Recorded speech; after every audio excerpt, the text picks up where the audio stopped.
We're going to start things off with some news that's kind of transpired more over the past few days. Obviously, it's regarding the NBA draft. We saw the lottery take place last Monday. And, if you want to know our thoughts about it, there's a segment on it. There's everything we talked about in the last episode. Just go to the links in the description. Go watch it. You don't want to miss it. Now, obviously, the top four wound up being an interesting mix of teams. Obviously, the Mavericks got the first pick. Spurs got the second pick. The Sixers were third. And the Hornets were fourth. And, teams didn't ideally land themselves in the right spots. So we're going to put some articles on the screen right now. We'll start off in the city of brotherly love. The Philadelphia 76ers are reportedly open to trade offers for the number 3 overall pick. Yeah. So Daryl Morey, I guess, not satisfied with the way that the lottery transpired for them. I guess they were going Cooper Flag or bust. Not particularly sure. They have some pretty bad contracts on this team that they need to shed. So I'll go to you first, Antoine. What should Philly do this summer? Oh, wow. So where to start? If I'm Philly, I would actually keep that third pick unless they want to move off of certain players. Because you could attach that third overall pick to, I guess, a team that's going to compete next year. You can get out of Paul George. Embiid probably will stay. Maxey will stay. McCain will stay. Kelly Oubre could go. I think they moved off Caleb Martin. That was another mid-level exception contract they signed in the offseason. They got Quentin Grimes back. He should be back for next year. What about Paul George? I said Paul George. Yeah, I think you stay or go. I think Oubre would be more of casualty, but PG, I wouldn't be surprised. Apparently, he was playing through some injuries this year, but that's every year for him. So, I mean, I wouldn't be mind moving PG. That's a lot of money. You can send him back to a winner, and just move forward with your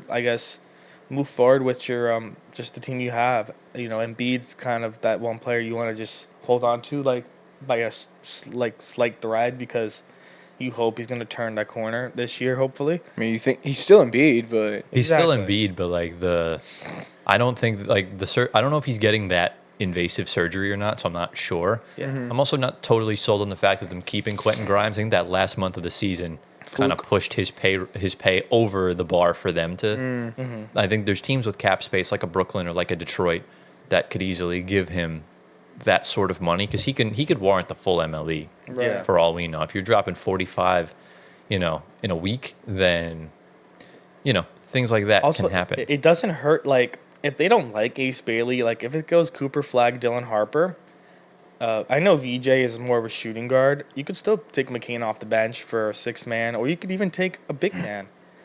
It would be kind of a reach because the board would be kind of left with some guys that are really, really good. It just depends how it falls, how they view certain guys. I know the highest rated big man is probably Malawach, but that's another big center that would take over Embiid's spot. You don't want that. I would definitely lead towards a power forward, small forward type, which would be Ace. Yeah, exactly, or anybody else that's around. I mean, that's where I feel like you have sort of the leverage because let's say San Antonio trades the second pick and a team comes in and takes Ace Bailey. You don't really need any of the guards. You already have a plethora of them. Exactly. So now you have the leverage to play around. Whoever wants to get the third pick, whether you trade for a player or if you want to swap with Utah or Brooklyn or whoever. Yeah, I mean, get yourself in the right spot. They could do the Luka Trae Young trade. They could just swap the draft rights after they draft who they want and then just flip-flop and then take whoever a top 10 team picks they want and then they just swap, add some players or picks in that are that warrant the trade to be successful for both teams. Yeah. Just do that. What if they let go of Paul George and they draft Ace Bailey as his replacement? I mean, who's going to want to take on that Paul George contract? How many years he has left? I'll tell you right now. 3 years, 3. I think 3. Yeah, I'll tell you the exact money-wise because he did sign a 4-year deal, but the contract Paul George is on is by far top 3 worst in the NBA at this current moment in time. So he's on 3 years for a little over 150. Yeah. So he's making 50. He's making 51 next year, 54 the year after, and he's got a player option for 56.6. Damn. So, Well, I guess you hold on to him. because yeah, Who's gonna want him? he has no value unless a tanking team's willing to take on that salary. It just depends on who the Sixers want in return. Like, what are teams going to offer? And that's where I'm just unsure Yeah. with Paul George. Like, could he get moved? Absolutely. Right. But could he also not? Absolutely. So wait, what was it that you said Daryl Morey did? You said he moved up and got he traded for the what's it called, the third pick overall? No, they What won. did They moved won? up in the lottery, Right. so they got the Okay. third pick from that. So, Philly has a plethora of free agents this year, and they all have options. So we were just saying Andre Drummond has a player option, Eric Gordon has a player option, Grimes is an RFA that can match that deal. Kyle Lowry is a free agent. Uber has a player option. Lonnie Walker has a team option. Yabusele is a free agent. Jeff Dowden's an RFA. 2026, there's no free agents that are notable. This is the year. It could be a whole different team Right. for next year. I feel like this is the year they really need to make a decision on something because he just had a horror show season. You missed the playoffs, and you finished 13th in the East with championship expectations. That's Yeah. just not it. And there's no guarantees his roster could even stay healthy. Like, we're even worrying about Maxi's durability in this day and age. Right. Like, that's just not good. And That's not. essentially, they're going to have to move off of one of these three guys, whether it's Embiid, Maxi, or Paul George. And it's probably going to wind up being two of the three. So, and what do you do, Gio, if you're Philly right now with the third pick? I mean, you draft Ace Bailey. Yeah, I think bro has some serious upside. I think even in the post, not the post, but the interview that he had, Yeah. where he was saying pretty much he was saying no shot is a bad shot for him because he practices those shots. Just the ability to have the confidence to say that in front of the media, I think that alone is huge, right? Yeah.